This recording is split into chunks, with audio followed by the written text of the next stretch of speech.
Today I'm presenting about incarceration in America and how it must be reformed. Alright, so to start off, I'll just point out a few broad facts about America's incarceration trends. So from 1980 to 2008, the number of people incarcerated in America nearly quadrupled. It went from 500,000 to nearly 2.3 million in just a span of about 30 years.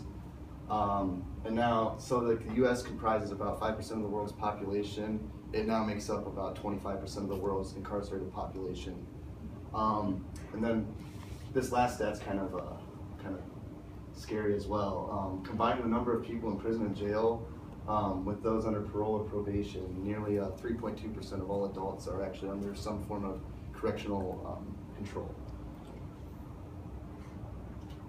Okay, so this is like a chart that compares America's incarceration rate per 100,000 people to the rest of the world's, like the nearest incarceration rates. So like, as you can see, we're nearly 7 times that of like the next closest countries. So like, we have about 716 people per 100,000 people that are incarcerated. The next closest one is about 130. Okay, and now I'll start delving into the specific kind of problems we have about our incarceration in our prison systems. So the racial disparities is a big one that comes to mind. Together, African American and Hispanics comprise about 58% of all prisoners in 2008, even though they only make up about a quarter of the US population. This one is really caught my eye though. Nearly 1 in 9 black men between the ages of 20 and 34 are behind bars right now. And then this last one is also very thought-provoking. According to Unlocking America, if Americans and Hispanics were incarcerated at the same rate, today's prisons populations would decline about by 50%. And then here's how the individual races of incarceration break down. So in 2010, there were 4,347 black individuals incarcerated per 100,000 US residents or citizens.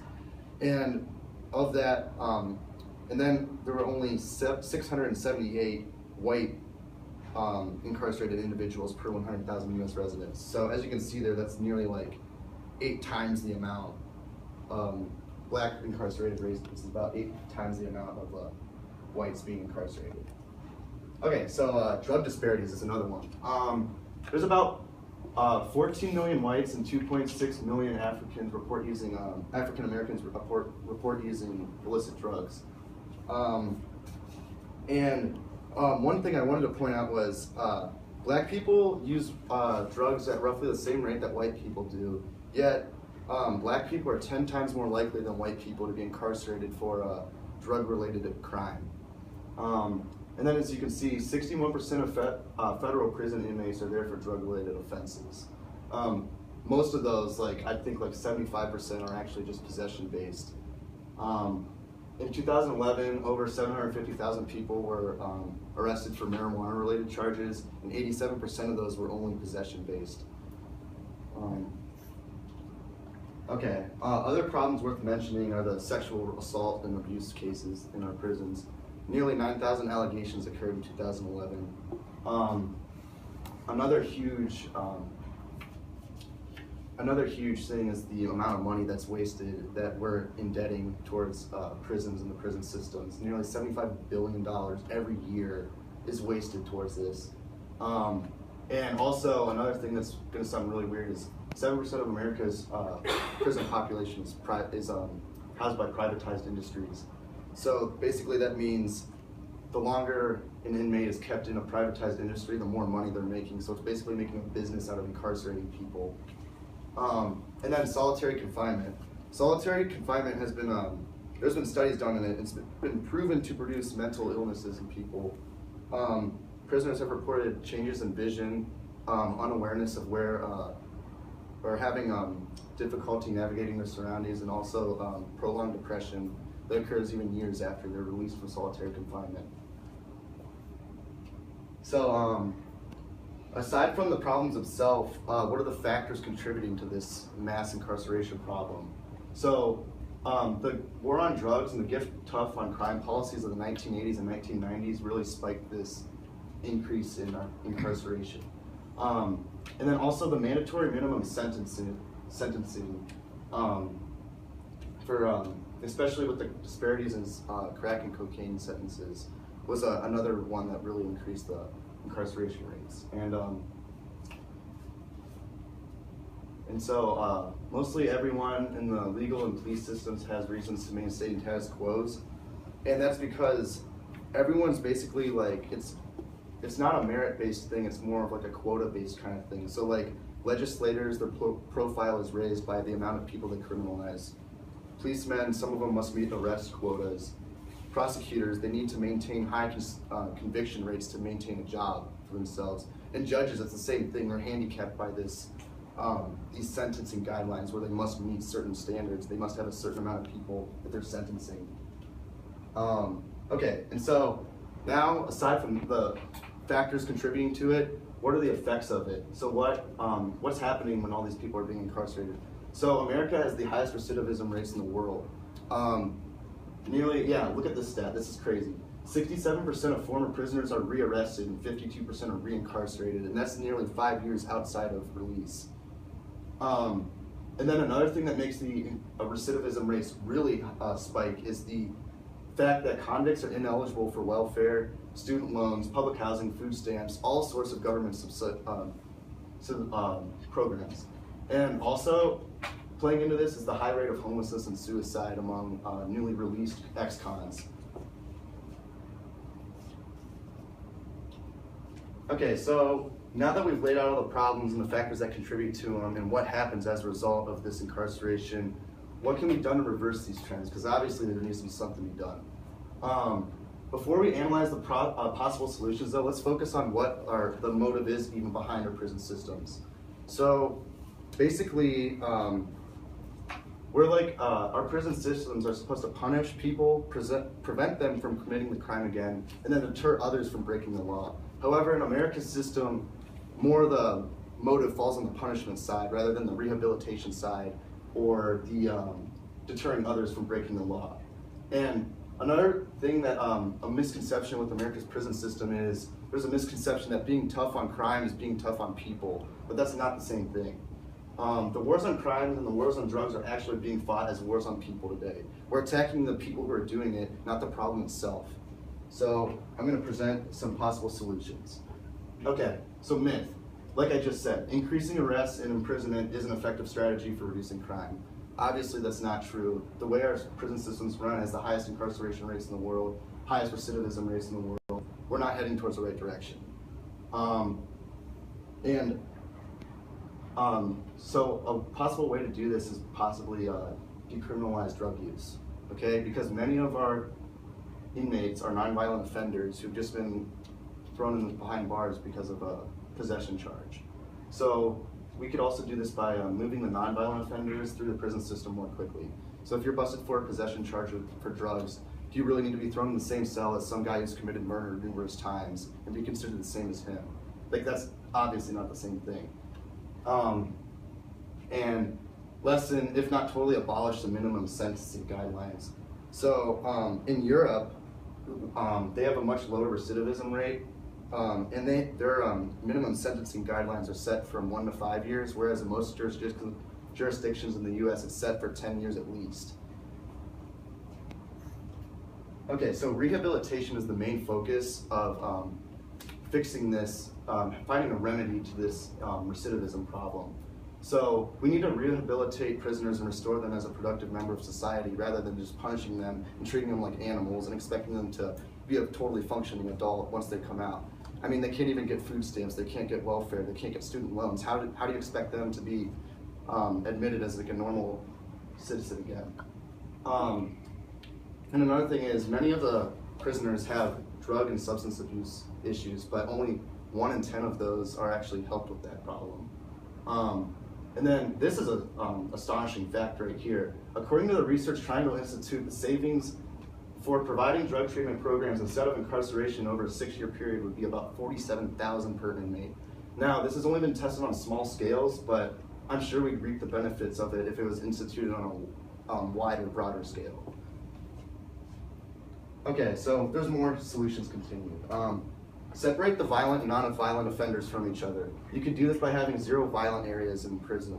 So basically, if you agree to be non-violent, you can go in an area and live at peace while the violent offenders and the people who are threatening others are separated into another region of the prison. The whole restorative justice movement was a big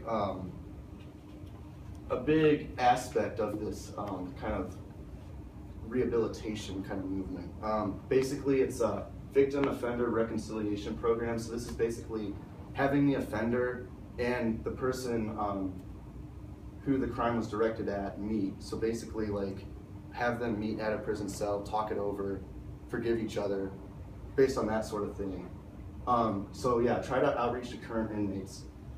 Inmates are people too. They need outside contact. You cannot just isolate them away from society in a cell and then expect them to return out of prison just as fine functioning adults. You can even do this by becoming like a pen pal to an inmate. Many of them suffer loneliness and they need that social kind of exposure to become reinstituted into society. And then you can even do your part by creating or joining a VORP in your community. Okay, so I wanted to look at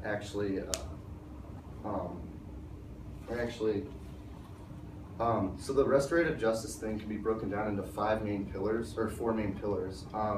So you need to create opportunities for victims and offenders and communities to come together and discuss the crime and what it's done and what has happened and why you are sorry. Doing this has shown to produce numerous benefits, and I'll go into this, but Norway is a big advocate of this kind of program, and they've seen like numerous benefits from it. And then amends is the second pillar. So expect offenders to take steps to repair the damage they have done. So like another example I'd like to point out is like, if someone steals your TV, throwing them in jail isn't going to get your TV back. You know what I mean? Fix the problem from where it starts. Help them find a solution to it from where it's actually occurring.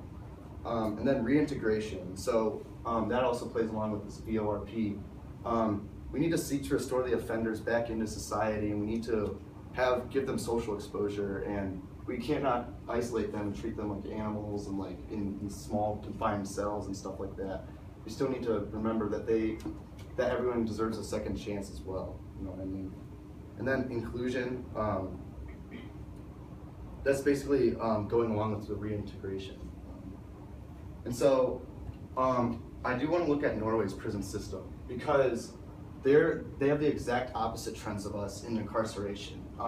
Just 75 people per 100,000 people, as compared to over 700 people for every 100,000 US residents. Those are the differences in incarceration rates. They also have the lowest recidivism rates in the world at 20%, whereas in the next 5 years, upon release, 77.6% of prisoners are actually rearrested. And then, yeah, what I was saying, Norway, their main focus of their whole prison system is to rehabilitate them and to prepare them for life on the outside. And they do this by using vocational systems. They have like woodworking, assembly workshops, and even a recording studio at their prison for inmates to better immerse themselves into normal life. And also another thing is the maximum sentence in Norway's prisons is only 21 years. So that's for anything. That's even for the harshest crimes that you could commit, like murder and stuff like that. And now this sounds very, very different from many of us Americans and like our kind of image of like what it means to be in prison and stuff. But as you can see, the stats don't lie.